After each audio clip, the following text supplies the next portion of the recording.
This witness has claimed memory problems, that this witness has claimed that she's not sure what she heard or saw was real or whether it was at a dream. Could Bryan Kohberger's eyebrows and a surviving roommate's description of a man walking through the house on King Road having bushy brows send him to Idaho's death row? I take a closer look at what that surviving roommate told police about the man and his brows.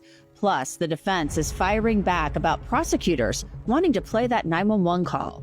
We're taking a look at that and much more on this episode of Crime Fix. I'm Anjanette Levy.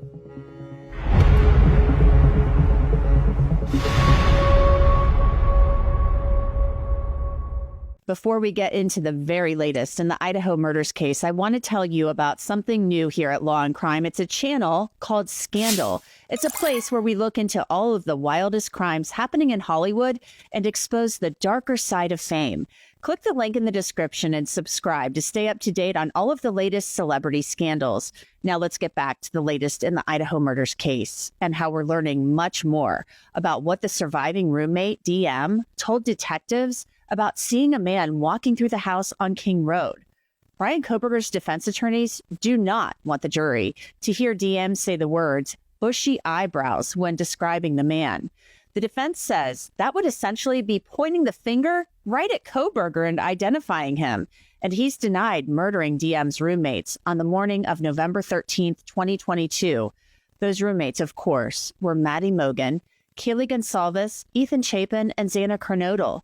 They were all found the next morning. A K-bar knife sheath was laying next to Maddie on her bed. Police would later say that Kohberger's DNA was on that knife sheath. Prosecutors have now revealed that Bryan Kohberger bought a K-bar knife, a sheath, and a sharpener on Amazon in March of 2022, months before the murders. And then he searched for a K-bar knife on Amazon in December of 2022, after the homicides. We'll talk about what that could mean later. But back to the surviving roommate. The defense has argued that DM's account of what she saw is unreliable because she was drunk and told police she didn't know what she saw was a dream or real. Here's Ann Taylor at a hearing back in January. That person had credibility issues, and she said things that were just absolutely untrue and couldn't have been true. Law enforcement knew that. That was intentionally withheld from the magistrate. That matters when we're talking about credibility and sets this whole thing into motion. Prosecutors, of course, countered, saying that DM was reliable. Well, the simple answer is investigators knew what she saw was real, and we know it wasn't a dream because they found the evidence discovered the next morning. Now DM's account of what happened is coming up again as the defense asked Judge Hippler to bar her from using two words, bushy eyebrows, to describe the man walking through the house. Prosecutors are countering in new filings, saying that DM is reliable, beginning with what she did at 4:19 that morning. Prosecutors write, DM placed several phone calls and sent several text messages to her roommates. The only roommate who responded is BF. They had two short phone conversations, 24 seconds and 41 seconds. Within those phone calls and text messages, DM relayed to BF she saw a person in the residence wearing black, and he had on a ski mask that covered his forehead and mouth. Prosecutors then outline what DM told police just after noon that day when police arrived at the house on King Road. DM told Officer Nunez she saw a male, not insanely tall, wearing all black, and a mask that was just covering his forehead and mouth. Later, DM repeated the description. He was a little bit taller than me. I couldn't really see much of him, and I'm almost positive he was wearing a full black outfit, and he had this mask that was just over his forehead and over his mouth. Prosecutors say DM gave the description a third time, repeating that he had a mask, he was an inch or two taller than her, and she said he was basketball player kind of skinny, and had a voice that she didn't recognize. Later that afternoon, Detective Lawrence Mowry interviewed DM at the Moscow Police Department. During this interview, DM reported she saw a white male she did not know, maybe my height, a few inches taller, skinny, athletic build, wearing all black, wearing this mask that covers just his forehead and here. Regarding his height, she reported, I'm 5'10", so he's probably around 6 feet. She reported, "I don't remember what his eyes looked like either. Didn't recognize eyes, but definitely a white guy." To back up their point about DM's reliability, prosecutors included a copy of Bryan Kohberger's driver's license from Pennsylvania, which shows his height. He's 6 feet tall. This was the license he had at the time of the murders. Prosecutors say DM told police she went to sleep around 3:20 a.m. and then awoke between 4 and 4:20 a.m. and heard a man's voice she didn't recognize say, "It's okay. I'm going to help you." DM told investigators she opened her door and someone, because from my mind, it's like I was almost wearing these like blurry glasses. Like it's fuzzy and cloudy, but it was like a figure of someone wearing all black. And it was like they had a ski mask that was covering their forehead and their chin and mouth. But I could see all I remember was seeing their eyebrows. And I don't remember what their eyes looked like, but I remember their eyebrows. I don't remember the color the eyebrows were. I just remember like bushy eyebrows. That's all I could think about. The bushy eyebrows term wasn't used by DM in her first interactions with police. Prosecutors continue writing. DM stated she is 5 feet 10 inches tall, so thought the male was around 5'10" and then 6 feet, somewhere around there. DM stated the male was approximately 3 feet from where she was standing. I would say about 3 feet from what I remember. Again, that could be off because I obviously probably still a little bit drunk. I just woke up. I don't remember fully. Again, she described the male. "I know he looked at me because I could see his eyebrows. I think I just saw one eyebrow.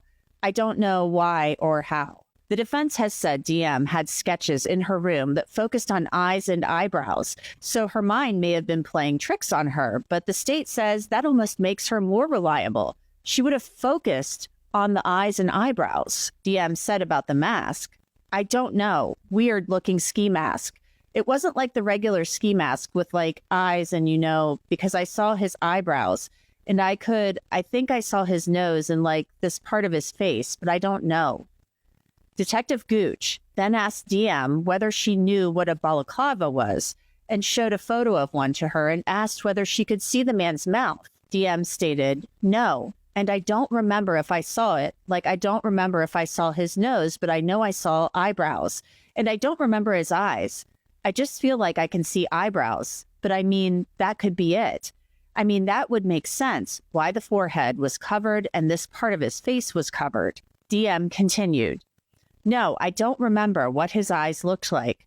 I don't remember what his nose looked like. I just remember eyebrows. I don't know exactly what the eyebrows looked like at all, really. I just remember thinking like eyebrows. Yeah, bushy, but that's all. Like, I don't remember the shape. I don't remember like the color. I just remember like bushy eyebrows. That's the only thing I can remember." Then on December 1st, 18 days after the murders, detectives interviewed DM again.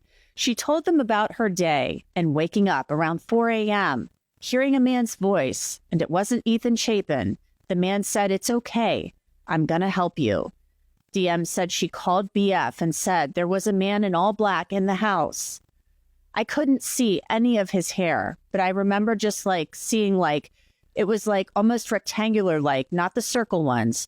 It was rectangular because I remember seeing like, just like, I don't know how to explain it. Just seeing like this, maybe I'd be able to see like a cross, but I don't remember seeing his eyes, but I feel like his eyes were there.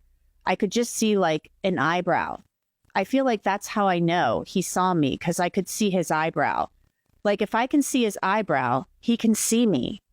To this day, we don't know whether the man in the house saw DM or not, and if he did, why did he spare her? Thank goodness he did. DM continued describing the man. "From what I remember, I think he was like just like walking past that little wall and going towards the kitchen.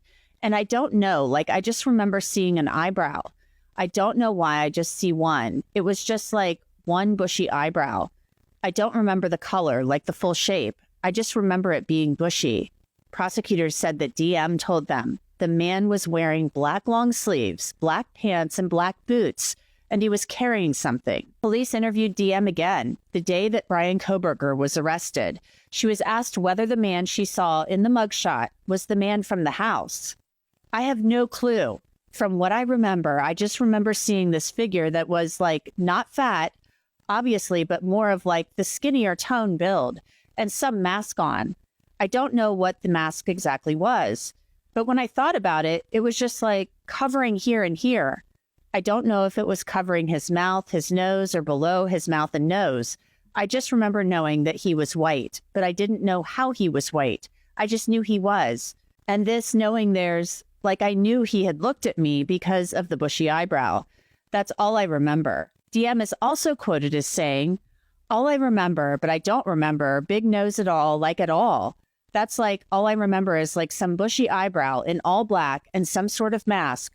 But it wasn't like one of those circle ski masks. That's all I remember."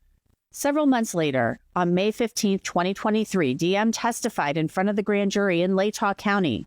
Prosecutors said DM testified she awoke to the sound of music, Murphy the dog, talking and singing. There was from what I think I remember, it was like a black mask, almost like a ski mask, but not, it just covered the head and then maybe up to the mouth, maybe more. I can't remember if it covered just the chin, the mouth, or the nose or lower. Prosecutors argue that DM is competent to testify and she's reliable and will testify from her personal knowledge. Meanwhile, the defense is objecting to prosecutors wanting to introduce text messages exchanged between the surviving roommates, saying they don't fall under two exceptions to the hearsay rule: present sense impression and excited utterance. And the state hasn't presented a complete record of the phone activity from the roommates. The defense has included more of the roommates' phone activity, which includes BF actually calling roommate DM before the two exchanged a number of text messages. DM also called all of her roommates who did not answer. There were also Snapchat messages sent by DM at 4:27 a.m. At 4:30 a.m., BF tried to call Kaylee, Maddie, and Xana. And later that morning at 7:30, BF called her dad and then her mom.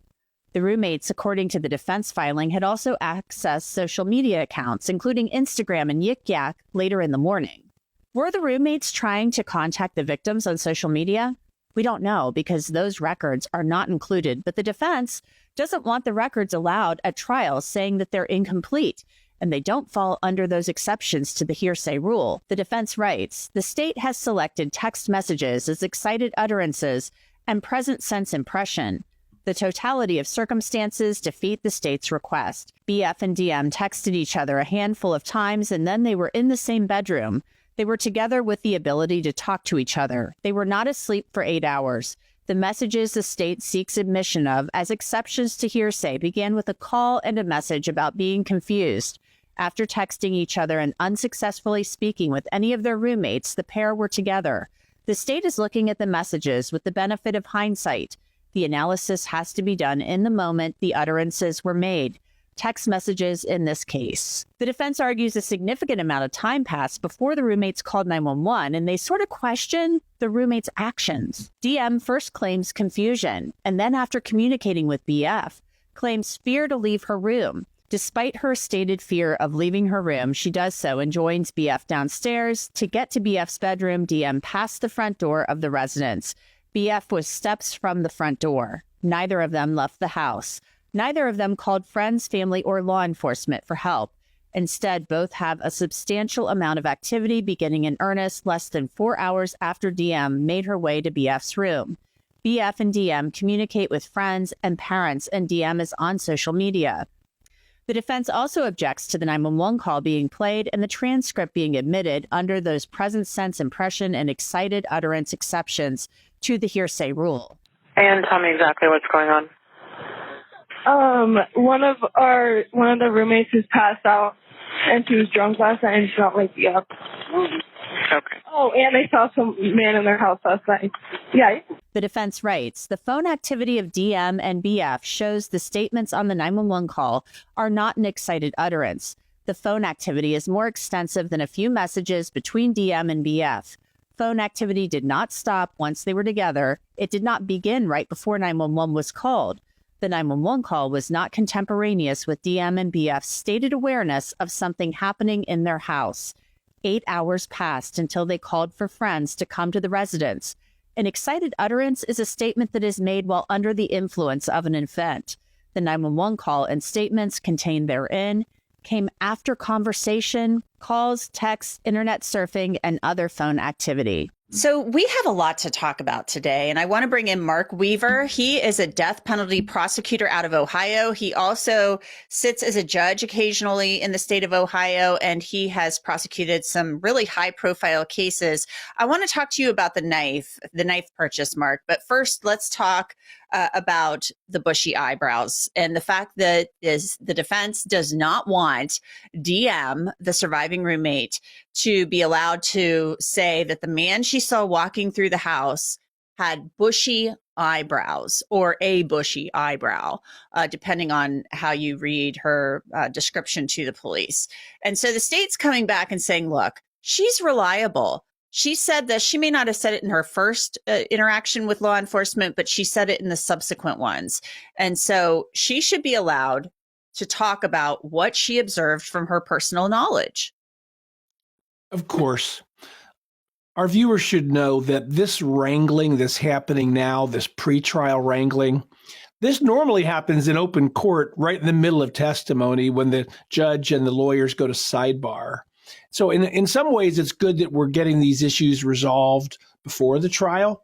But this is an over-the-top, aggressive request by the defense that somehow one of the witnesses, who, by the way, in her statements used the term bushy eyebrows 5 different times, that somehow she's not allowed to say that. The judge is not going to grant that motion. Witnesses are allowed to describe what they remember, even if in this case she said she still might be a little drunk from the night before, even if the memory slightly altered or impaired by something like sleep or being a little bit hungover. This is really important. I mean, the defense is basically saying how important this is to them. They're not upset about her saying the guy was wearing all black. The guy was wearing a mask. I mean, she straight up said to the cops, I looked at his mugshot and I can't say that that's him. She couldn't do a composite sketch. She wasn't even comfortable doing a composite sketch after the homicides because all she remembered was the guy was in all black. He was wearing black boots. He had this weird ski mask on. She said it wasn't a circle ski mask. It was this other type of ski mask. And the bushy eyebrow, that's what she remembered. I mean, so they're basically saying, it's almost like she's going to be pointing at our guy, but she's not. She's just saying he has a bushy eyebrow. So they're like sweating bullets about this. Yeah, the defense is really being aggressive. For example, they've claimed that this is some form of eyewitness identification. And if it were, there are 2 landmark U.S. Supreme Court cases that have to be applied to see whether that identification can come in. But what the state has said in its response is, we're not saying she's making an eyewitness identification. When she looked at the photo, she couldn't identify him. What we're saying is that the jury, the finders of fact, ought to be able to listen to what this woman remembers. And then it's up to the jury to look over at the defendant, who I bet you has had some eyebrow work done since then, or look at the selfie that he created hours after this crime occurred and allow the jury to decide whether or not he had bushy eyebrows. Because if he did, that is a relevant piece of evidence. And I want to talk about the selfie. I mean, the prosecution, they include the selfie with the thumbs up and the little grin. I mean, you can take that any number of ways. I mean, context is important. We don't know if Bryan Selfie was an avid selfie taker. We don't know if he sent that to somebody. We don't know what else is in the phone. So I think it's important to point that out. But they're essentially saying, look, this is from 6 hours after these homicides occurred. This is a picture of Bryan Kohberger. The jury can look at this, listen to DM. They can determine whether or not she's credible. The defense can cross-examine her, and then they can look at this photograph, this selfie. You know, bushy eyebrows is in the eye of the beholder. Yeah, I suppose somebody could say that this is evidence that shows that maybe he didn't commit the crime. Let the defense argue, why would he's a PhD criminal justice student. He's not dumb enough to take a selfie right after a crime. Let each side argue that evidence for whatever value it has. But the notion that the jury can't hear it, I think is far-fetched. All right, let's move on now to the text messages and the big kerfuffle over that.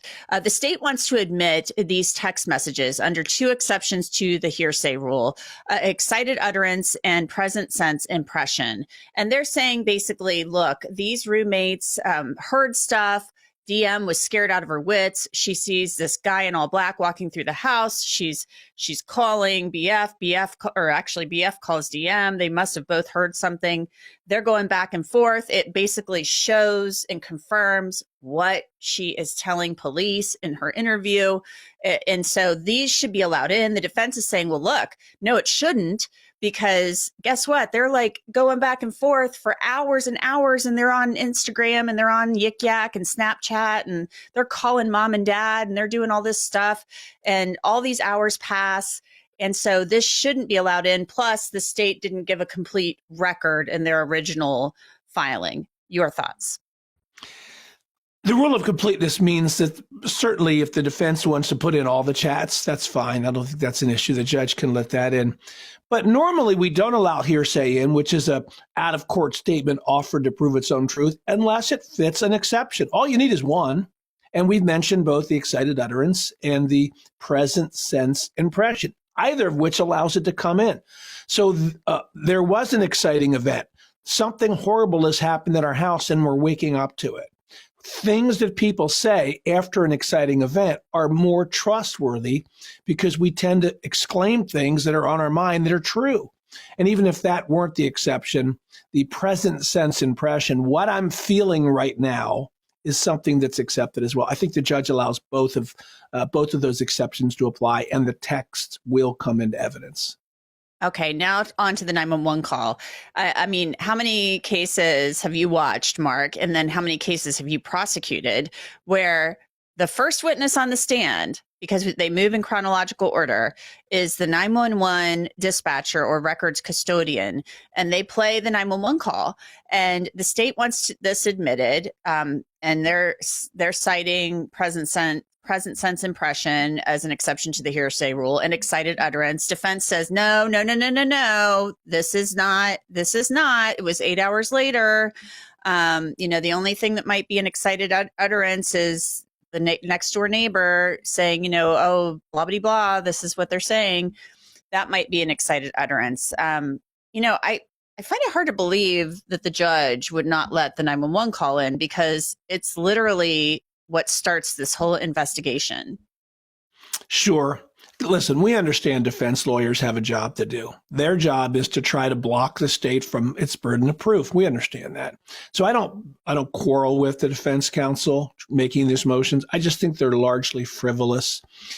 Nearly every 911 call is going to fit into either the excited utterance exception or the present sense impression. Or let's remember, it's not hearsay if you're not offering it for the purpose of the truth of the statement asserted. And so if some of the things said during that 911 call are not being entered into evidence to prove that this happened, there's numerous ways this call comes in. Good on the defense counsel for giving it the old college try to keep it out. The judge will let the 911 call in. All right, let's move on now to one of the biggest pieces of evidence in this case. I mean, it kind of just, you don't even need the 911 call, right? I mean, you don't need it. It's just kind of there, and it sets the stage for the unfolding of the investigation. But the purchase of the K-bar knife sheath and knife and sharpener, the prosecution says they have Amazon records from Bryan Kohberger. It was a shared family account, but that Bryan Kohberger in March of 2022 ordered a K-bar knife sheath and a K-bar knife and sharpener, and he ordered it. They didn't say whether they ever found it, but they say he ordered it. And then after the homicides, he was searching for the same item, a K-bar knife and sheath, and that his DNA was found on this like underside thing, they didn't swab this part up here because they wanted to, look at it for prints, but his DNA was found on, these parts underneath. So they have this and this evidence. The defense does not want it coming in. They say it's unreliable. The judge is not going to not let it come in, because they're going to say, he's going to say, you can cross-examine the Amazon guy on this. You can cross-examine. And they're going to have to explain, though, Mark, what in the heck was going on here. I mean, that's a huge piece of evidence. They're going to have to say the defense has no burden, but aren't they going to have to explain what happened to Bryan Kohberger's K-bar knife? You know more about criminal procedure than a lot of lawyers I know, because you just stated exactly correctly. The defense has no burden to prove anything, of course, but the jury is going to look at them and go, you got an answer for me? Very few people buy large knives on Amazon, so that narrows the population down to some small fraction. And then there's several thousand kind of knives you can buy on Amazon, and this just happens to be the same kind of knife that killed these young people. And the fact that we have touch DNA on the sheath, this suggests to me that it's as close to a smoking gun as we have in this case, which is why, of course, the defense doesn't want it to come in. But the rules of evidence are there to allow competent evidence to be heard by the jury. This is competent, reliable evidence. Of course, the judge is going to let it in. I've got to imagine the defense lawyers are trying to find some way to resolve this case because they know that the evidence is stacking up against them. But that typically means taking the death penalty off the table. In the death penalty cases I've worked on, when we had solid, reliable evidence, we didn't want to take it off the table. We wanted to go all the way to trial and have the jury decide. Really? So do you think from where the prosecution sits, I mean, what do you think the prosecution wants to take this all the way? And I mean, it seems like the family of Kaylee Gonsalves wants this to go all the way. They want the death penalty. They've made that very clear. We don't know how the other families feel. They've been pretty quiet about this, but I mean, do you think the state's not willing to take the death penalty off the table? Let's remember, in the mind of a local prosecutor, they have limited staff, limited budget, and they have crimes that have to be prosecuted. And so if you can get a good outcome by resolving a case, one that the victims don't hate, maybe they don't love it, they don't hate it, that's often a great way to go. Particularly, remember, under death penalty jurisprudence, not only do you have to prove beyond a reasonable doubt all the elements of the charges at the first stage of the trial. And then you have to prove that there are more aggravating circumstances than mitigating circumstances in the penalty phase of the trial. And at any point, a juror who goes sideways, one juror who goes sideways, stops the death penalty from being used. As a result, it's a difficult burden to meet. And that's why a prosecutor might say, you know what, all the money, all the time, all the witnesses, and one jury could put it sideways. Maybe we should put life without parole on the table and see if they'll take it. I'm not saying they're going to do it. I'm giving you the analysis that a prosecutor makes when he or she has to make that decision. Yeah, I've been kind of wondering about that a lot lately. And then, of course, you know, Bryan Kohberger's maintaining he's innocent. I mean, he's through his attorneys and through the first lawyer he had in Pennsylvania, he would have to be willing to accept that. Oh, yeah. He has to plead guilty, not just because he wants it to be over with, but because he did it. And this guy is not dumb. They've got a motion saying he's autistic. You can't hold him accountable. He's a PhD student in criminal justice at Washington State University. He knows what he's doing. Is he a little odd and quirky? I think so. That's not a crime, but he might be hard to get on the side of a resolution because in his mind, he's going to see this case disproved or he's going to see the prosecution fail to prove its case. And so there may be what we as lawyers call a client control problem, where the lawyers know which direction it's going, but the client won't go there with you. And so the lawyers are back at it, doing their best to try to keep things like a knife from coming into evidence. Well, I think that they've made clear in their motion that there are client control issues. But the prosecution has responded to the autism stuff. They say that his own experts say that he's level 1, which is like the most high functioning form. And also, Mark, they say that he's articulate. He understands the proceedings. So his own experts, according to the state, are basically saying no big whoop. That's the standard. Can you help your defense counsel prepare a defense? Do you know what's happening around you? Listen, nearly everybody who commits a serious felony has some mental health problem. Doesn't make them crazy. Doesn't mean we shouldn't hold them accountable. But well-adjusted, rational people typically do not commit felonies. Sometimes it happens, crime of passion, that sort of thing. But most of the defendants who I've prosecuted over the years who had serious felonies, deep down, there's some adjustment issue or mental health problem. We're going to keep an eye on it. Mark Weaver, thank you so much. Thank you. And that's it for this episode of Crime Fix. I'm Anjanette Levy. Thanks so much for being with me. I'll see you back here next time.